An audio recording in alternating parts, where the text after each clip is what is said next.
Keeping it simple എന്നുള്ളൊരു ആസ്പെക്റ്റാണ്. അതിന് ഈ പറയുന്ന രീതിയിൽ ടോപ്പേഴ്സ് കോപ്പി ഹെൽപ്ഫുൾ ആയിട്ടുണ്ട്.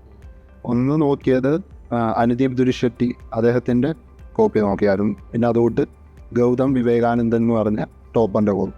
ഇവരുടെ രണ്ടുപേരെയും കോപ്പീസ് അനലൈസ് ചെയ്തപ്പോൾ എനിക്ക് തോന്നിയത് ഇവർ വളരെ സിമ്പിളായിട്ടാണ് എസ്സേ എഴുതുന്നത്. അപ്പം നമ്മൾ ഒരു പാരഗ്രാഫിൽ നിന്ന് അടുത്തതിലോട്ട് സ്വിച്ച് ചെയ്യുമ്പോൾ അതെങ്ങനെ ട്രാൻസിഷൻ ചെയ്യുന്നു അങ്ങനെയുള്ള കാര്യങ്ങൾ നോക്കാൻ വേണ്ടി ശ്രമിക്കുക. അതുകൊണ്ട് നമ്മൾ ഹെഡിങ് കൊടുക്കുമ്പം അത് കറക്റ്റ് ഫ്ലോയിൽ കൊടുക്കാൻ വേണ്ടി നോക്കാം. നമ്മൾ ഹെഡിങ് എഴുതിയിട്ട് അതുമായിട്ട് ഒരു ബന്ധമില്ലാത്ത കാര്യം ബോഡിയിൽ എഴുതിയ മാർക്ക് കിട്ടില്ല. അപ്പോൾ അതിന് ചേർന്ന് തന്നെ പോകുന്ന രീതിയിൽ കൊടുക്കും. ന്യൂസ് പേപ്പേഴ്സിൽ എഡിറ്റോറിയൽസ് ഒക്കെ വായിക്കുന്നത് നല്ലതാണ്. കാരണം അതിൽ ഈ പറയുന്ന രീതിയിലൊരു നാച്ചുറൽ ഫ്ലോ എന്ന രീതിയിൽ അവർ എഡിറ്റോറിയൽ എഴുതുമ്പോഴത്തേന് ആ ഒരു ഐഡിയ ഉൾക്കൊണ്ട് എസ്സേയിൽ എത്തിക്കാൻ വേണ്ടി നോക്കും. പിന്നെ ഇൻ്റർവ്യൂവിൽ വന്നപ്പോഴത്തേക്കും ഒരു ഗ്രൂപ്പ് ഫോം ചെയ്തിട്ടുണ്ടായിരുന്നു ഞങ്ങൾ. അതിനകത്ത് 4 പേരുണ്ടായിരുന്നു. അവരുമായിട്ട് ഡെയിലി ഇൻട്രാക്ഷൻ ഓൺലൈനിൽ ഉണ്ടായിരുന്നു. ഇടയ്ക്ക് വീക്കെൻഡുകളിൽ ഞങ്ങൾ ഓഫ്ലൈനായിട്ട് ഇൻട്രാക്ഷൻസ് ഉണ്ടായിരുന്നു. പിയർ മോക്സ് അങ്ങനെയുള്ള കാര്യങ്ങളും ഉണ്ടായിരുന്നു. അപ്പോൾ ആ ഒരു ഇതിലാണ് പോയത്.